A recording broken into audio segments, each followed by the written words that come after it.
Express entry is just a pool-based system where people that are qualified to come to Canada under the Federal Skilled Worker Program and other programs are placed in like a pool, that's a group, where people above a certain score would be invited.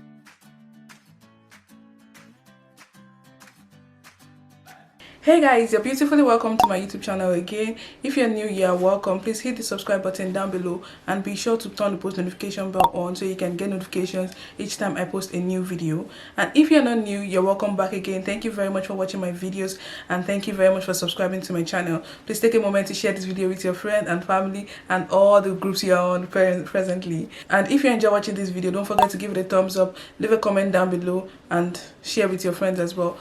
So this video is going to be the first part of my express entry series on this channel. So I'll be talking about the eligibility criteria, how to confirm if you're eligible. I would also cover the documentation, what documents you need pre-ITA and after ITA. I would also cover your NOC, how to find what NOC you fall under.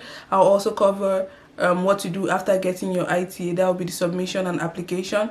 I'll also cover submission, how to submit your profile, how to create a profile, how to submit your profile, what to do after submitting your profile. Then I'll cover ITA, what you do after you get your ITA, how to submit your application, and what goes on after you apply, maybe your biometrics, your interview if there is any, and the decision making, what you can do to boost your points if you're already in the pool, what steps you can take, what programs you can do, or whatever you can do to just improve your points in the pool so that you can get a chance to get an invitation to apply. So the first thing about eligibility is to check if you're eligible in the first place to apply to come to Canada under this program. And there is a tool called the Comprehensive Ranking Tool, that's the CRS tool, which I'll be linking in the description box, and you can use this tool to confirm what score you would get if you are going to apply for this program. Express entry is just a tool, but Federal Skilled Worker is the program itself. So the express entry is what would be used to select people from the draw based on a certain score. So people will be selected based on the draw for that week. The draw is usually on bi-weekly basis, that's every 2 weeks, and there would be a score, say for instance 450 or 430, and if you have 430 and above, you would get an invitation to apply to come to Canada under this program. This is the comprehensive ranking system tool. It's used for Federal Skilled Worker that I've been speaking about.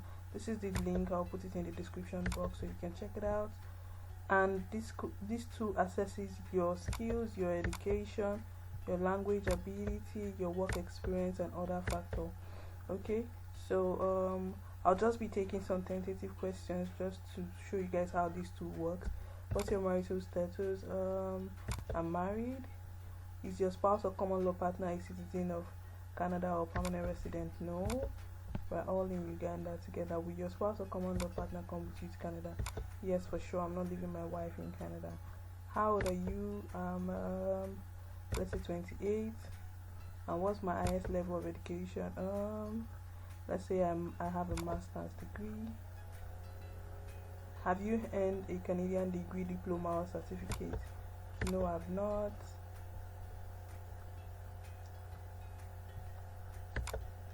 No, I've not. Canada's official language is English and French. Are your test results less than 2 years old? Yes. So in this case, you have to know that your test results, either English or French, must be less than 2 years old. If it's more than 2 years old, it's not going to be recognized. It's not valid anymore. So I took my first test in what language? I took English, and it's IELTS test. And I'll just be randomly selecting scores that I know I don't want to go below. So for my speaking, I don't want anything less than 7. For my listening, I know I don't want anything less than 8. For reading, I don't want anything less than 7. And for writing, I also don't want anything less than 7 as well. Do you have any other language result? No, I speak only English, so I don't have French. Not applicable. In the last 10 years, how many years of skilled work experience in Canada do you have? I don't have any work experience in Canada, so it's none or less than 1. This is not my situation, okay guys? This is just me showing you an example. The answer here is none. In the last 10 years, how many years of foreign work experience do you have? I've worked in my country for 3 or more years, let's say 4 years. The next question is, do you have a certificate of qualification from a Canadian province or body? No, I have never schooled or learned anything in Canada. So the answer is no. Do you have a valid job offer supported by a labor market impact assessment? No employer given me a job yet. So the answer is no. Do you have a nomination certificate from any province or territory? So this is for people that have done the provincial nominee program. So the answer is no. I don't have any. Do you or your spouse or common law partner, if they will come with you, have at least one brother or sister living in Canada who is a citizen or permanent resident? No, we don't have no family in Canada. We are just Ugandans. So this is the highest level of certificate for which your spouse or common law partner has earned. And then let's say, for instance, my wife has just a bachelor's degree. In the last 10 years, how many years of work experience does my wife have? She has just 2 years. Did your spouse or common law partner take the English test? If yes, which one? She took the IELTS test, and let's just say she had 7 all round. My wife is smart, you know.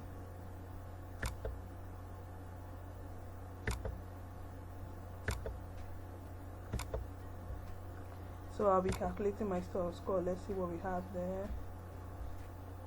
So right here we have 48. This is the grand total. So based on this tweet, I can see that if I'm able to get my IELTS result as I estimated to be, this information I provided here, and I'm able to evaluate my degree to get the bachelor's degree, and my husband also does the same thing, then we will be getting this score when we join this pool. Check if you are eligible, and once you find out that you're eligible, the next thing is for you to get your documentation. So there are some documents you'll be needing before you can apply for ITA. That's before you submit your profile, and there are some documents you need after you submit your profile. So the documents you need pre-ITA include, the first document you need to have for sure is your passport. Before you can travel out of your country, you need to have an international passport for sure. Your language ability document, that's if you are within Canada, you can take the CELPIP test. That's the Canadian examination for English. It's just a proof of English for those that are within Canada. And if you're outside of Canada, you can take the IELTS. That's the International English Language Testing System. You can take it from whichever country you're currently in. So guys, in order to obtain your IELTS report, all you need to do is you register for the IELTS test and you take a test. You can register with either of British Council or MOD IDP Australia. So you come to IELTS.org, you book a test date.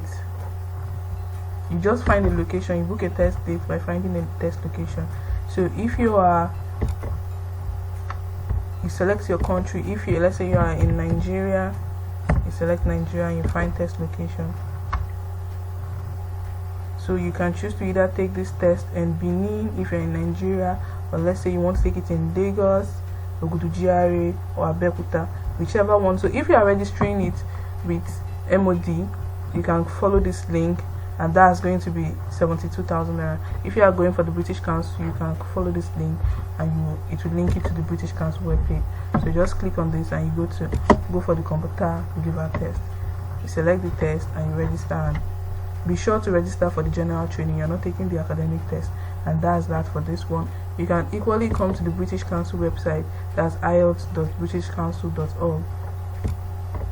You come here, you select your country. Let's say you're in Netherlands.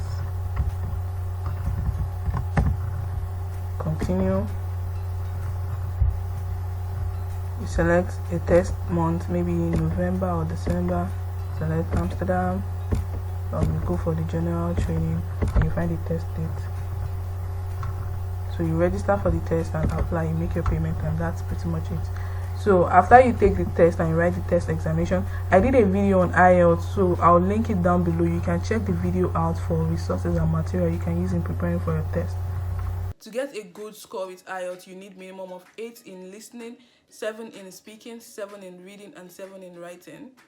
But for you to get a very excellent point from your language credentials, you need to get from 8.5 for your listening, you need to get 7.5 for your speaking, 8 for your reading, and you need to get 7.5 for your writing. So for WES, you have to apply to your school to send your transcript to WES. to their address. And for you to be able to send your transcript, firstly, I've gotten this question in the past where someone asked me if they need to pay on West. Yes, of course, West is offering a service. You have to pay for the service, get a reference number assigned to you, then you can send your documents to West. You cannot do it, you cannot send your document to West before paying for that service. Of course not. You would not get a reference number. Also, to get your ECA report, you come to WES.org. Be sure to change this from United States to Canada, and you get started as a new applicant. You apply now. They're asking who will use your evaluation. You select Canada. Is this West Standard evaluation or application for IRCC? Since you are not going to school, you're applying for immigration, you choose IRCC. So you fill all these details here, you complete it, and you create your account. That's for getting your ECA report.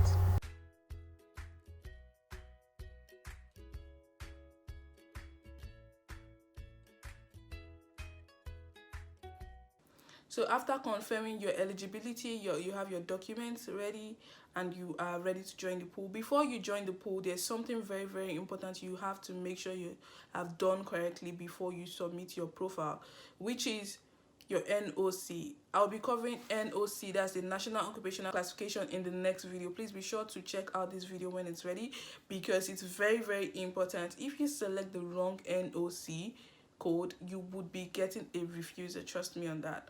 If you select the wrong NOC, you'll be getting a refusal.